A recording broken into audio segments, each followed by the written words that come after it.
বিগত কয়েক বছরের অপেক্ষার অবসান, দীর্ঘ প্রতীক্ষার অবসান ঘটিয়ে অবশেষে কলকাতায় শুরু হলো ভারতীয় ক্রিকেটের অন্যতম কিংবদন্তি সৌরভ গঙ্গোপাধ্যায়ের বায়োপিকের শুটিং। বহুদিন ধরেই এই ছবি নিয়ে আগ্রহ ছিল অনুরাগীদের মধ্যে। সেই জল্পনাতেই এবার পড়ল শিলমোহর। প্রিন্স অফ ক্যালকাটার জীবন এবার ধরা পড়তে চলেছে বড় পর্দায়। বুধবার ইডেন থেকে প্রিন্স অফ ক্যালকাটার বায়োপিকের শুটিং শুরু হওয়ার খবর দিলেন রাজকুমার রাও। পাশাপাশি সিনেমার নামও প্রকাশ্যে আনলেন অভিনেতা। বুধবার সন্ধ্যায় ইডেন থেকে সোশ্যাল মিডিয়ায় দুটি ছবি ভাগ করে নিয়েছেন অভিনেতা। সোশ্যাল মিডিয়ায় তিনি শেয়ার করে নিয়েছেন শুটিং ফ্লোরের ছবি, যেখানে ক্যাপস্টিকে স্পষ্ট হয়ে উঠেছে ছবির নাম দাদা। এই নামকরণ যে যথেষ্ট তাৎপর্যপূর্ণ তা বলাই বাহুল্য। ক্রিকেট প্রেমীদের কাছে দাদা মানেই সৌরভ, আর সেই আবেগকেই এবার রূপ দিচ্ছে সিনেমা।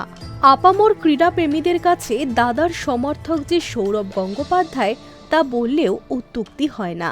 সেই প্রেক্ষিতেই সম্ভবত বায়োপিকের এমন নামকরণ। প্রথমটায় চলতি বছরের মার্চ মাসে শুটিং শুরু করার কথা ছিল, কিন্তু গত জানুয়ারি মাসে উজ্জ্বল নিকমের বায়োপিকের শুটিং শেষ করায় বড়সড় ফিজিক্যাল ট্রান্সফরমেশনের মধ্য দিয়ে যেতে হয়েছে রাজকুমার রাওকে। সেই কারণেই গত 1.5 মাস ধরে করা শরীরচর্চার মধ্য দিয়ে যেতে হয়েছে অভিনেতাকে। এবার 1 এপ্রিল ইডেনে সৌরভের বায়োপিক দাদা শুটিং শুরু করলেন রাজকুমার। অভিনেতার তরফে খবর প্রকাশ্যে আসতেই সমুদ্র হিমাচলের মহারাজ অনুরাগীরা উচ্ছ্বাস প্রকাশ করেছেন অভিনেতার পোস্টের কমেন্ট বক্সে। 25 সালের অগাস্ট মাসেই কলকাতায় এসে রেকি সেরে গিয়েছিলেন পরিচালক বিক্রমাদিত্য মোতওয়ানে।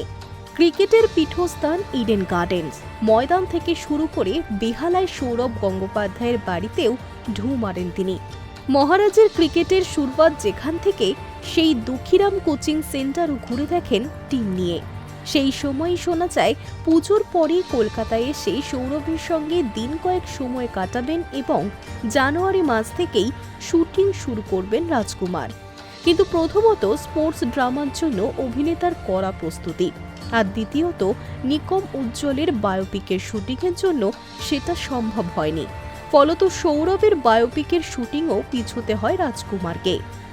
উপরন্তু আগের বায়োপিকের জন্য পিৎজা পরোটা খেয়ে দ্বিগুণ ওজনও বাড়াতে হয়েছিল অভিনেতাকে।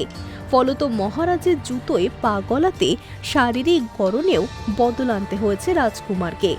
গত 1.5 মাস ধরে সেই প্রচেষ্টাই চালিয়ে গিয়েছেন তিনি।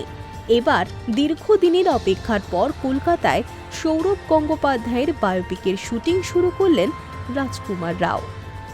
High News network.